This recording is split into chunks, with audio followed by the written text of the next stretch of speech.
Welcome to another episode of the Quip and Convo segment.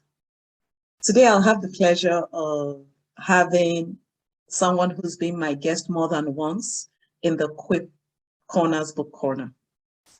As usual, you'll see his bio right after this.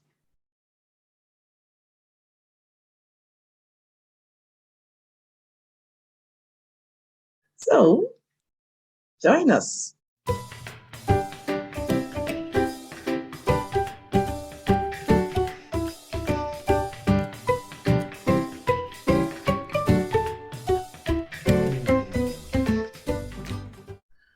Welcome back to the Quip Corner, John.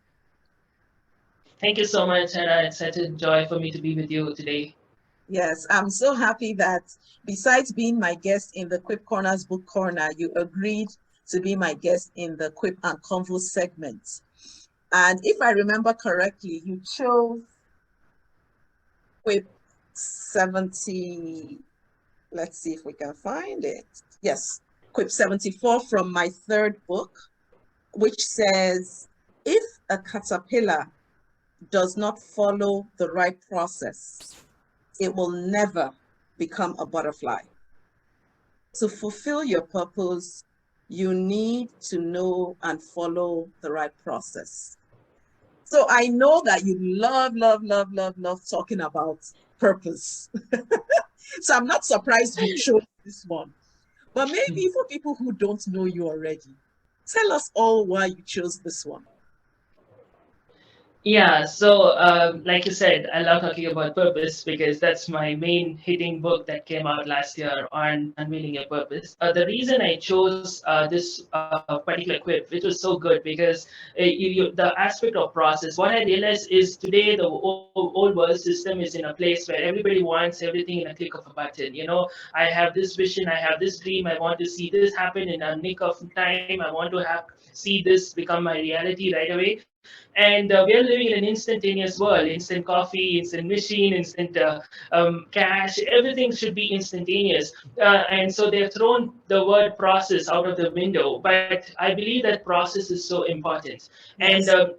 in so many different ways, we need to have that step-by-step process to see the result, because we think that, oh, I can handle this, I know I can do this, but unless you actually go through the process, you realize how many things you do not know about, right? For example, when I was starting out, I was like, you know what, oh, doing interviews, I love doing that, I want to do this, I can handle it, it's so simple.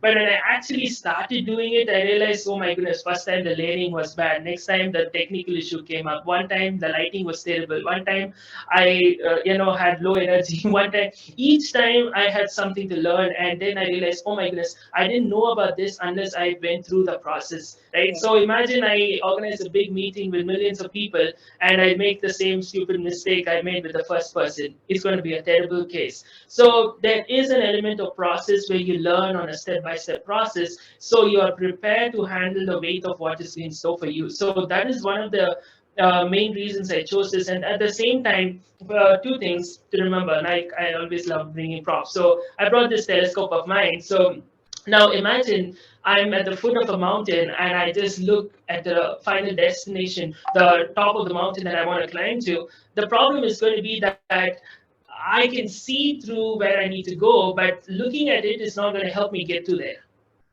right? I can't see and just follow, because I'm going to stumble in the next step. Because you can see where you want to go, but you can't go there by just looking through the telescope. So, likewise in life, there is a process. And one of the best examples I can give is, I love the topic of Mount Everest. So, if imagine I just go and I never climbed even a local hill near my house, and I go and climb Mount Everest, or you put me on the top of the mountain.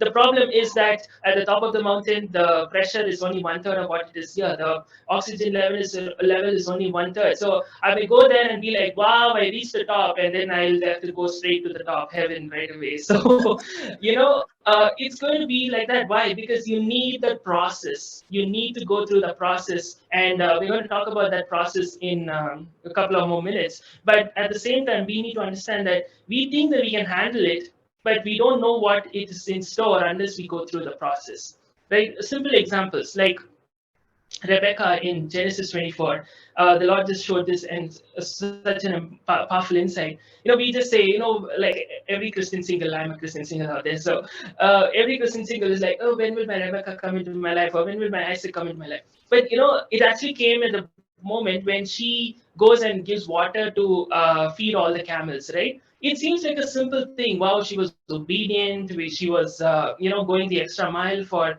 But all of that was also true. But it's not a one-time thing that she was able to do it. What I'm trying to say is this. Feeding 10 camels is not a simple joke, right? Yeah. It was, if you study the whole thing, camels take around 20 gallons of water every time. And Yeah. also, you have to understand that if she actually wants to feed them, she had to spend over 1.5 hours or something just to feed all the camels. Now, there is an element of time involved. But what caught my attention is the physical stamina that was involved, right? That would not happen if today I'm suddenly calling you and saying, can you come to the top of Mount Everest? Or suddenly I call you, come and feed 10 camels. It's not going to happen, Yeah. right? Yeah. It's an habitual thing she has done over the years that prepared her for that opportunity. So you all want to go to that opportunity, go to the top of the mountain, or get your Rebecca or your Isaac, or you want to be like David who was able to defeat your Goliath. But it's not going to happen right away. You have to have that practice. You have to have the process so that you are in place, in person, ready for that opportunity. And that is something people are lacking, because one more important thing to remember is like when people say, oh, like David reached the throne, I want to reach my throne. David didn't go to the throne to sit on a vacation. Joseph didn't reach the palace. You all say, I want to go to the palace, but he didn't go to the palace to be on a vacation. They go there to serve people. And Mm. how did they and have the ability to manage everything, right? Joseph had to manage the whole kingdom, food supply. How did he manage? Because he was able to be perfect in learning through the process of managing Potiphar's house and then managing in the prison. That's what prepared him for that opportunity. So everybody wants the opportunity, but they're not ready for it. So the most important thing is that process. You have to endure, go through the process, learn through it, then you'll be ready for the thing that God has for you. So that's the reason I chose this. You've already told us a lot about the quip, even by telling us the reason why you chose it. Okay, so tell us more. Tell us more. So coming back to this aspect of how do you want to talk about going through the process. See, there is no hard and fast rule, right? Like for example, if God told Joseph, you know what, your final destination is going to become the prime minister equivalent, Joseph would be sitting and studying administration or studying history. Yeah. There's no thing in your hands on making that like that, right? Ultimately, when it's God given, you have to receive the direction from God and follow His leading, Yeah. no doubt about it. But at the same time, like I said, there are many practical things to note. Now, coming back to the aspect of climbing Mount Everest, right? If I want to climb Mount Everest, I can't just say, you know what, tomorrow I'm packing my bags and going to the top of the mountain. It doesn't work that way. There are legal issues. Like if you want to climb Mount Everest, you need to get the license. And to get the license, you need to have climbed another mountain in Nepal, which has more than 6,500 meters. So there are certain obligations. So if you're praying, God, give me this kind of an opportunity, you have to get some experience, get that, go in that direction and the purpose and the process. Like, for example, David saying, you know what, God, give me the opportunity to defeat my Goliath. Everybody says, give me the opportunity to defeat my Goliath. But see, when the opportunity came to defeat Goliath, also, it was not in David's hands like saying, okay, let me take my slingshot and go and defeat Goliath. You know what? Permission had to be given to him by the king, and that was King Saul. And King Saul will not give permission to this little boy saying, oh, you want to go and defeat? Okay, fine, go and defeat. He won't do that. He was saying, are you taking this seriously? You don't know the seriousness of the problem. So what did David do? David said, I was able to defeat the lion, I was able to defeat the bear. So I know I can handle this. So what he was literally doing was marketing. He was talking about his experience, what he worked upon. Right? Yes. So everybody wants the end result, but what have you done about it? What process have you taken in it? Right? Like if I just say, I want to go and preach in Lakewood Church, like, and I never preached in my life, it'll be like you never preached in your life, and how are you going to handle it, right? So Simple example. Why did you invite me? Because you've seen me preach before. Yes. You've heard me before. So you know what you can expect from me, and then you Yes. invited.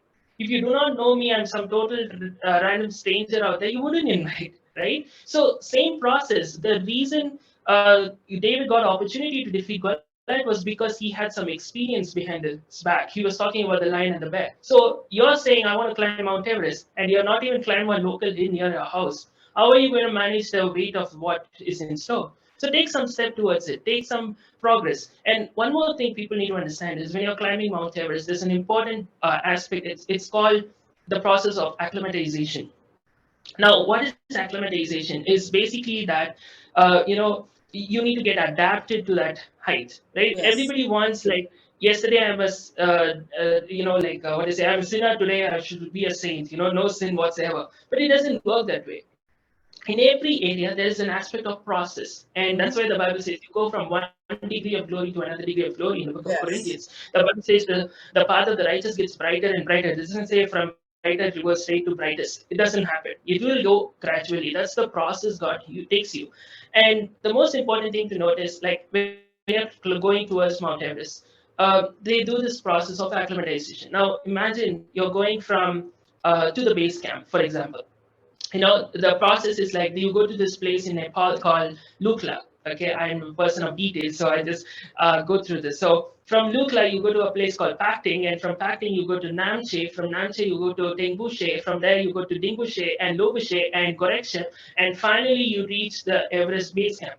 Right? I was shocked when I came to know that. I thought base camp means, okay, from here 5 minute walk you'll go to the base camp. It doesn't work that way. It's actually a 10-day journey from this nearest airport called Lukla to the base camp. And Wow. even in that process, each place, for example, when you say there is Namche, which has a local market there, Tengushe, which has the highest bakery in the world. These are all little snippet details for you. So imagine you go to a place like Tengushe. What they do is the next day happens to be an acclimatization day. What they do is during the day they climb to a higher mountain, and then they come back and rest in the same mountain, in this altitude. So in that process, the body gets adapted to this altitude. So the Yeah. next day they go to an even higher mountain, and when they come back and rest, what happens is their body gets adapted to another Yes. altitude. Yes. So that Yes. is the Yes. process that's being followed to go to the top. And that is the same process God uses us to take us to new levels of our destiny. Yes. And that is the process people need to understand that they need to go. And what is ironical is everybody thinks that it's all about going like a straight curve to the top, and it doesn't work Yeah. that way. Yeah. There is Yeah. a moment where you go to an altitude, but you actually have to come down. And people are so scared about coming down, but you don't realize coming down is part of the process. Mm. And the best example I can give you is a phone, right? You have apps on a phone. And at some point, an app needs an update, and you can't use Yes. it without an update. And the most important thing to note is when the app is getting updated, you cannot use the app. Yes. And that is what people are scared of. People think that you have to keep producing to go up, but there are some moments when you have to rest. There are moments you actually have to close down, close the app, or in other words, you actually have to take a break, or you have to rejuvenate, you have to come down sometimes. And that is part of the process for you to go to the next higher mountain that God has. So that is one thing I believe many people are scared to do, and you have to be willing to go through that. That's the process to get the result that you're hoping for. Thank you so much. I learned so much every time I have you in the Quip Corner with me. Just listen Thank to you you so break much. down one of my quips. I'm almost wondering, did I write all that? But it's amazing what you have pulled out of it. I didn't even realize this part about sometimes you have to go down, sometimes you need to slow down, you need to switch off, unplug, and things like that, just to be able to acclimatize and get ready for that next level. I just remember that while you're going towards Mount Everest, at one particular point, what happens is the journey is such that the road has been made in such a way that you actually go to this height, and you actually have to come all the way to so low so that you can get another bridge to go to a higher mountain. This is actually the way it is in one of the places near Pakting and Namche. So actually, it looks like a contradiction because your end result is to go up, but you are actually losing so much of altitude what you gain in that process. But if you are reluctant to do that, you are going to remain where you are. But only if you are willing to go through that, because that's the way the path has been laid. And you have to understand that that's God's path for our life. Sometimes it will be mysterious. And you should be willing to trust Him in whatever way He leads you. And even if it looks like a contradiction to popular belief, like, one of the best examples is sometimes we think, okay, God called everybody to go and preach the gospel. But if you look at Acts 16, it talks about time when the Spirit of God, Spirit of Jesus, Spirit of the Holy Spirit prevented people from preaching the gospel in certain places. It looks like a contradiction to popular belief, contradiction to what Jesus told. But that's the way God leads. Sometimes what God has for you may look like a contradiction to popular belief, but you have to understand if this is the way God is leading you, even if it means that it looks like you are in a place, like, for example, even if you look at Mark chapter 5 and 4, Mark 4 actually, Jesus speaks to a huge crowd and he crosses over the sea to go to the other side and he ends up ministering to one person. It looks like a contradiction. You missed such a big crowd and going to speak to one guy and you're chased out of the place. But God's ways are different. God's process is different. And you should be willing to go to that any extent and say, okay, this is what God has. I'm going to go for it anyway. And it's like saying, imagine I have a church with I'll tell you honestly, I did this. I had a television program on prime time in one of the local channels in India, and at one point God told me to stop. It looked like a contradiction. Like, God, I'm doing this, it's so nice. I mean, prime time, who doesn't want to do that? But sometimes if God asks you to do something like that, be radical about it. Like, if God tells me to do something, I just do it. I obey the voice of God. It took me 3 months for me to be convinced that God was telling me to do it, but I obeyed. Like Jesus, I mean, you are preaching to a big crowd, but you are saying, no, God is calling me to the next assignment. Even if it means that I may not have the same crowd I had before, but it's fine. But follow what God has for you, and that's definitely going to bring out a better result than you hope for. Amen. Wow. Thank you so much for expounding this quip. Thank you. I really, really appreciate it. And, I'm sure I'd love to have you in the Quip and Convo segment again. Thank you so much. And it's wonderful to be with you always and love your community and all that you do. Thank you for your support. Okay. Talk about a download. John had so much to say about the process. And he's right. Because when he talks about some of us not wanting to come down, to go back up, I know there have been times when I have resisted being down. Haven't you? Well, please put your comments below and let's have this conversation.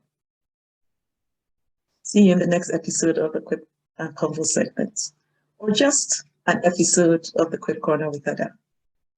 Bye now.